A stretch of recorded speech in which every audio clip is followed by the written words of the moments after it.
Il est 8h.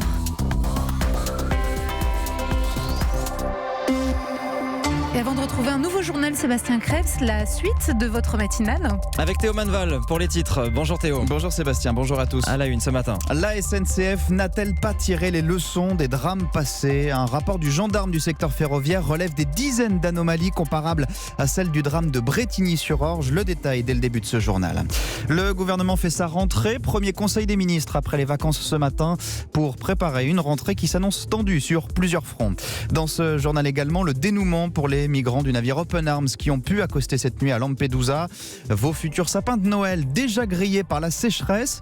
Et puis les sorties ciné de ce mercredi avec deux monuments côte à côte dans Thalasso, Michel Houellebecq et Gérard Depardieu. Après le journal de 8h, l'éclairage de Didier François sur l'actualité internationale et l'Italie, désormais sans gouvernement après la démission du Premier ministre. 8h15, la politique, le Parti Socialiste de retour à La Rochelle cette semaine pour lancer la reconstruction. Je reçois Luc Carvounas, député PS du Val-de-Marne. Europe 1.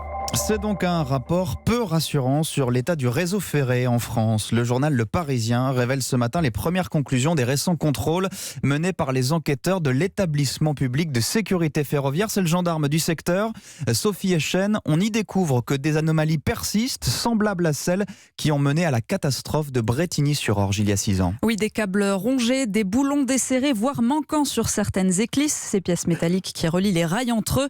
C'est pourtant cela qui avait causé le déraillement d'un train intercité à Brétigny-sur-Orge dans l'Essonne, faisant 7 morts. Les gendarmes du ferroviaire ont inspecté plus de 14 000 km de voies ferrées de la Bretagne à l'Occitanie en passant par le centre Val-de-Loire. Le journal Le Parisien révèle que certaines anomalies, quand elles sont détectées par les agents de la SNCF, ne sont parfois réparées qu'au bout de 2 ans. C'est le cas par exemple d'un câble défectueux sur un passage à niveau entre Le Dorat et Limoges en Haute-Vienne.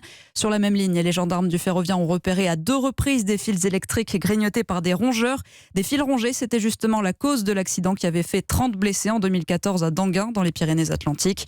De son côté, la direction de la SNCF relativise. Si des écarts graves avaient été notés, les contrôleurs du rail auraient pris des mesures conservatoires immédiates et ce n'est pas le cas. Près de 1000 km de voies sont rénovées chaque année sur un réseau qui en compte 30 000 en tout. Mais le retard accumulé depuis plusieurs dizaines d'années est très long à rattraper. Merci beaucoup Sophie Echen pour Europe 1. Et voilà un dossier donc pour la ministre des Transports qui fait sa rentrée comme tout le gouvernement aujourd'hui. Conseil des ministres ce matin à 10h à l'Elysée. Après 4 semaines de vacances, il faut préparer le mois de septembre où plusieurs dossiers sensibles vont devoir avancer, de la réforme des retraites à la loi de bioéthique avec la PMA. Jean-Rémy Baudot. Dans les rangs des ministres, on essaie de dédramatiser. C'est une rentrée sans lettres. Il n'y aura pas de gros dossiers ce mercredi. À peine quelques ordonnances très techniques, confie un conseiller. Mais au sein du gouvernement, on attend surtout impatiemment les paroles du président, le mot d'accueil, le préambule de ce conseil. L'exécutif doit affûter de nouvelles réformes plus sociales, jure-t-on dans les couloirs des ministères, ce que l'Élysée appelle l'acte 2 du quinquennat. Et c'est le président lui-même qui doit impulser ce mouvement. Des sujets très politiques vont échelonner la rentrée, souligne-t-on dans l'entourage d'Emmanuel Macron. Dans les prochaines semaines, la loi bioéthique, les retraites ou le statut de l'élu à quelques mois des municipales. Emmanuel Macron, qui sait que la colère des Gilets jaunes peut à tout moment ressurgir, que l'opposition se remette en ordre de marche. Mais le président compte encore profiter d'une semaine très internationale pour garder de la hauteur.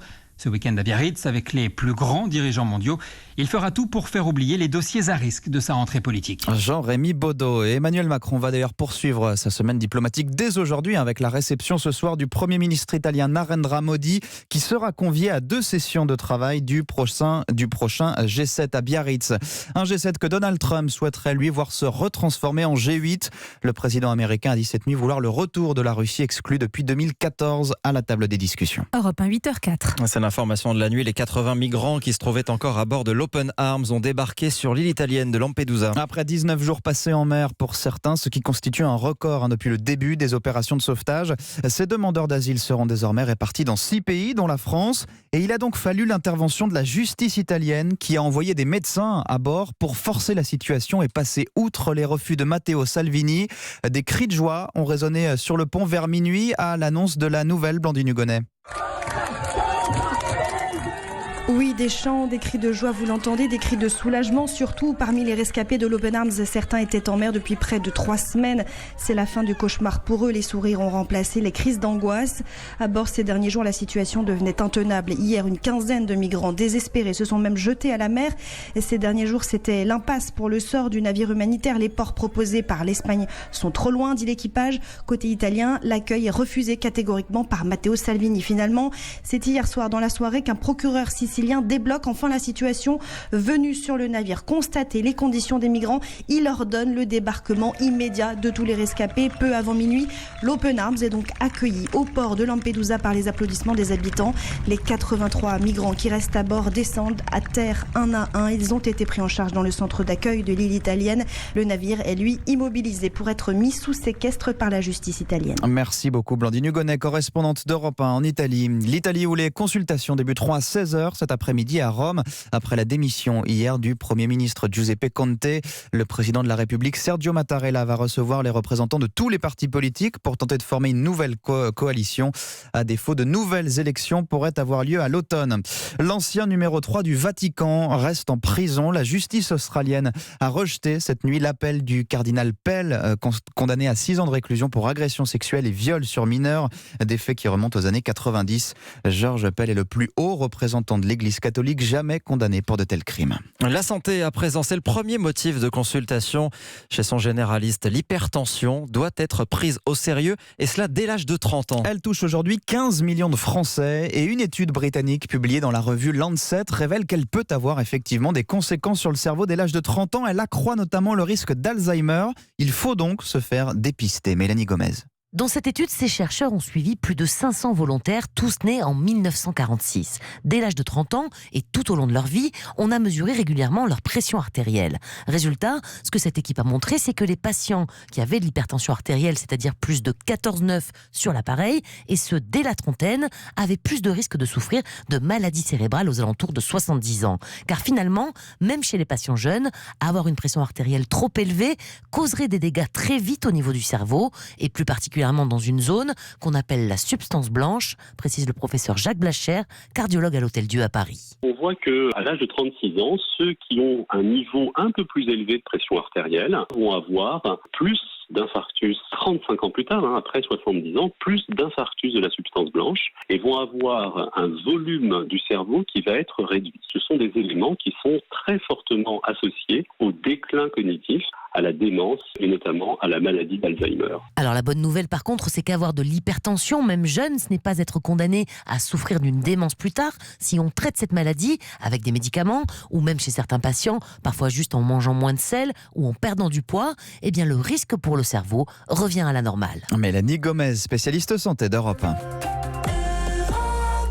La suite du journal de Théo Manval avec la sécheresse qui fait mal à nos futurs sapins de Noël. Oui, les températures extrêmes de cet été et l'absence de pluie ont littéralement décimé certaines pépinières, notamment près de Saint-Dié-des-Vosges où Arthur Elmbachet s'est rendu et où les sapins prévus pour 2026 sont tout simplement bons à jeter. Ils ne verront pas Noël 2026, c'est pourtant ce qui a été prévu. 3000 sapins rouges vifs, victimes de la canicule, brûlés cet été dans la parcelle de Fabien Mathieu à Sainte-Marguerite. Voilà ce que ça donne, les sapins quand on les sort, mort de chez mort, et quand on va le craquer, on voit bien qu'à l'intérieur tout est sec, il n'y a plus de verre, il n'y a plus rien, ils sont foutus. Donc voilà, il devrait ressembler un peu plus à ça, il devrait être vraiment un vert clair, un petit peu de vert foncé, un peu comme l'herbe d'à côté. Il y en a un tout seul au milieu du champ là, qui est à peu près vert. Tous les autres, ils sont complètement brûlés par le soleil. En fait, ils sont vraiment tout rouges, rouge-brun, on dirait qu'ils sont rouillés. Ici, j'étais venu avec la voiture, il y avait 45 degrés. Quand il y a eu le premier épisode de canicule, fin juin, on est venu voir. Les sapins étaient magnifiques. On est revenu une semaine après, on en avait à peu près 25% qui étaient grillés. 3 semaines après, c'est passé à 50%. Puis là, on a 95% de la récolte qui est complètement détruite. Est-ce qu'à cause du réchauffement climatique, vous posez des questions sur la poursuite de votre activité de sapin ici dans les Vosges ? On verra. C'est l'avenir qui nous le dira. Là, pour l'instant, on ne veut pas trop paniquer et puis on va continuer tout doucement, petit bonhomme de chemin.